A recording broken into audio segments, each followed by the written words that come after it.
Sir अण्णा काय सांगाल एकंदरीत वाल्मिक कराडला अखेर मोक्का लावण्यात आलेला आहे अशी माहिती समोर येते। तुम्ही प्रमुख मागणी केली होती त्या संदर्भात? नाही, हे पहा, मी ही सभागृहामध्ये मागणी केलेली आहे। वाल्मिक कराड का अमुक तमुक असा विषय नव्हता। तो संतोष देशमुख यांच्या हत्येमध्ये जे जे कोणी सहकार्य म्हणजे सहभागी असतील त्यातल्या एकालाही सोडणार नाही असे राज्याचे मुख्यमंत्री म्हणालेले आहे।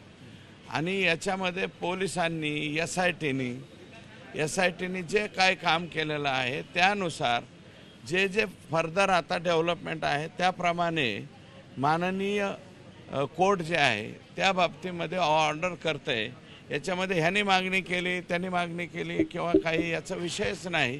तोवर आमची एसआयटी म्हणजे राज्य सरकारची जी नेमलेली आहे त्या एसआयटीनं या ठिकाणी त्यांचं काम दाखवलंय आणि त्याच्यामध्ये मला वाटतं कोणत्या गुन्ह्यात त्यांना घेतलंय काय घेतलंय हे मला माहिती नाही, परंतु आता ह्याच्यामध्ये कोणालाही सोडणार नाही।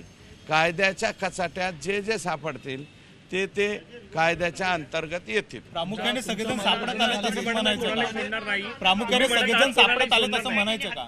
सगळेजण सापडत आले तसं म्हणायचं का? हे पहा, पोलीस यंत्रणा आहे, आम्ही कोणी बोलून तसं काही होत नसते। पोलीस यंत्रणा त्या ठिकाणी एसआयटी जी नेमलेली आहे ती एसआयटी प्रभावीपणे काम करते आणि त्यांनी नियमाप्रमाणे जे कडी जोडलेली असेल पोलिसांच्या कडीमध्ये जे जे लोक सापडतील ते लोक त्याच्यामध्ये येतील। आज तिथे काय घडलंय हे एक्झॅक्ट मला अजून माहिती झालेलं नाही। अजूनही कोर्टाच्या पुढं मला वाटतं अर्ज केलेला आहे एसआयटीने, एवढीच माहिती मला कळालेली आहे। पुढं काय झालं हे मला माहीत नाही, परंतु कायद्याच्या पुढे कायद्यापेक्षा कोणीही मोठा नसतो हे मात्र निश्चितपणे। तुम्ही मध्यस्थी केली होती मुख्यमंत्र्यांकडे आणि देशमुख कुटुंबाची भेट घातली होती। पहिल्यांदा एसआयटीत बदल झालेला आहे, काल शासन निर्णय जारी झाला। आता त्याचं ऑलरेडी झालेलं आहे, परत ते बोलायला